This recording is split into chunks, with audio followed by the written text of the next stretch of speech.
السلام علیکم ورحمۃ اللہ وبرکاتہ۔ عزیز طلباء، آج ہم سبق نمبر 3 کی تمارین جو ہے وہ پڑھیں گے۔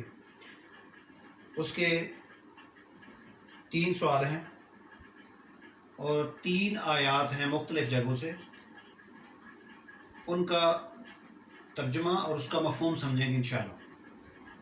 پہلی آیت ہے لَقَدْ كَانَ لَكُمْ فِي رَسُولِ اللَّهِ أُسْوَةٌ حَسَنَةٌ، بے شک تمہارے لیے رسول اکرم صلی اللہ علیہ وسلم کی زندگی بہترین نمونہ ہے۔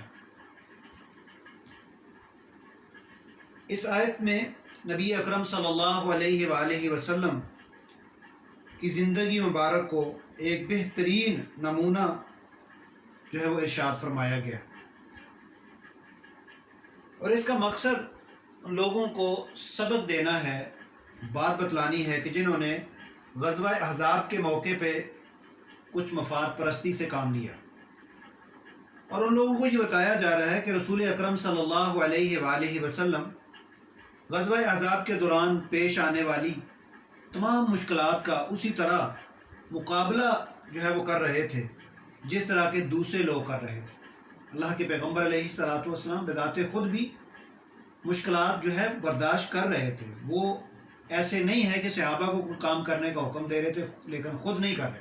اللہ کے پیغمبر علیہ الصلوۃ والسلام بذات خود مشکلات جو ہے وہ جھیل رہے تھے، اور جس عظیم مقصد کے لیے آپ دوسروں سے قربانی کا مطالبہ کرتے رہے اور اس میں بذات خود بڑھ چڑھ کر آپ نے حصہ لیا ہے، خود تیار تھے اس کام کے لیے، تو اس آیت کا مفہوم جو ہے وہ عام ہے کہ مسلمان ہر کام میں رسول اکرم صلی اللہ علیہ وآلہ وسلم کے حکم کی پیروی کرے گا۔ اللہ کے پیغمبر علیہ الصلوۃ والسلام کی زندگی ہر حوالے سے اہل ایمان کے لیے ایک نمونہ کی حیثیت رکھتی ہے کہ جو کام اللہ کے پیغمبر علیہ الصلوۃ والسلام نے جس طرح کیا ہے اس کام کو اسی طرح سر انجام دیا جائے، امن کی حالت میں ہو یا لڑائی کی حالت میں ہو، خوف کی حالت میں ہو، خوشی ہو یا غمی ہو، ہر حالت میں رسول اللہ صلی اللہ علیہ وسلم کی زندگی ہمارے لیے ایک بہترین نمونہ ہے، مشعل راہ ہے، اور ہماری رہنمائی کرتی ہے نبی صلی اللہ علیہ وسلم کی زندگی۔ تو جو اللہ کے پیغمبر کی زندگی کو اپنا لیں گے وہ کامیاب ہو جائیں گے۔ یہ اللہ تعالیٰ نے ہمیں یہ حکم دیا ہے۔ اس وقت کے لوگوں کو، صحابہ کرام کو بھی یہی حکم تھا، اور نبی صلی اللہ علیہ وسلم کے بعد میں آنے والے آخری انسان تک، مسلمان تک اللہ کے رسول کے بارے میں اللہ نے یہی حکم دیا کہ اللہ کے پیغمبر علیہ الصلوۃ والسلام کی زندگی کو فالو کرو۔ اور دوسرا سوال ہے فَمِنْهُمْ مَنْ قَضَىٰ نَحْبَهُ وَمِنْهُمْ مَنْ يَنْتَظِرُ، کچھ ایسے ہیں کہ جنہوں نے اپنی نظر کو پورا کر دیا، اور کچھ ایسے ہیں کہ جو وَمِنْهُمْ مَنْ يَنْتَظِرُ، جو انتظار میں ہیں۔ تو غزوہ احد غزوہ خندق سے جو ہے وہ پہلے پیش آیا۔ غزوہ خندق کا دوسرا نام غزوہ احزاب ہے جو اس سورت کے نام سے ہے، سورۃ الاحزاب، اور اس کا دوسرا نام غزوہ خندق ہے۔ اس جنگ کے 2 نام ہیں۔ تو اس غزوہ میں مسلمانوں نے کافروں کے خلاف بہت جوش و خروش کا مظاہرہ فرمایا، اور کچھ لوگوں نے شہادت جو ہے وہ نظر مانی ہوئی تھی کہ ہم اللہ کے دین کی سربلندی کے لیے لڑتے اپنی جان جو ہے وہ دے دیں گے۔ کچھ لوگ تو اللہ کی راہ میں شہید ہو گئے، اور کچھ ایسے تھے جو غازی تھے کہ جن کو شہادت کا رتبہ نہ ملا، وہ امن و امان کے ساتھ، سلامتی کے ساتھ جو ہے واپس آئے، غازی ٹھہرے۔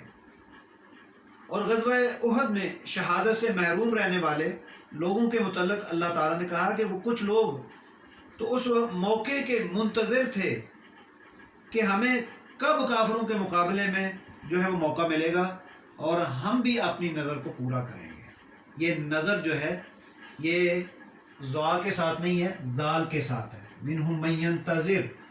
یہ نظر ایک ہوتا ہے نظر دیکھنا، نظر رکھنا، یہ وہ لفظ ہے، اور یہ نظر ہے نظر ماننا۔ یہ سمجھو کہ ایک عہد تھا کہ ہم اللہ کے مقابلے، اللہ کے دشمن کے مقابلے میں نکلیں گے، اور احد میں تو ہم کچھ نہیں کر سکے، احد میں ہماری شہادت کا رتبہ نہیں ملا۔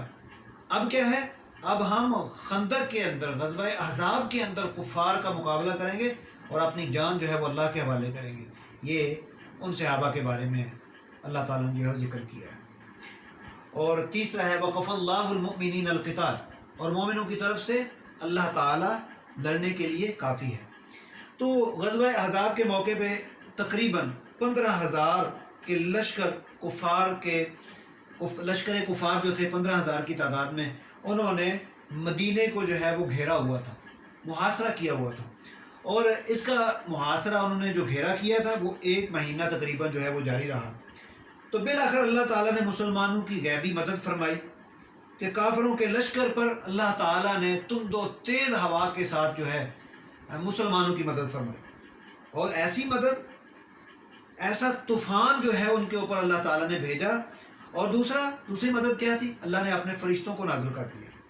تو اللہ تعالیٰ نے اس غیبی مدد کی طرف اشارہ فرمایا کہ لڑائی اپنے ذمے لی ہے، یہ لڑنا اپنے ذمے لی ہے، یعنی کہ مسلمان اللہ کا حکم، اللہ کے رسول کا حکم دیکھ کر جو ہے میدان میں آئے۔ باقی کام کس نے کیا ہے؟ وہ اللہ نے کیا ہے۔ ہوا کو کس نے بھیجا؟ اللہ نے بھیجا۔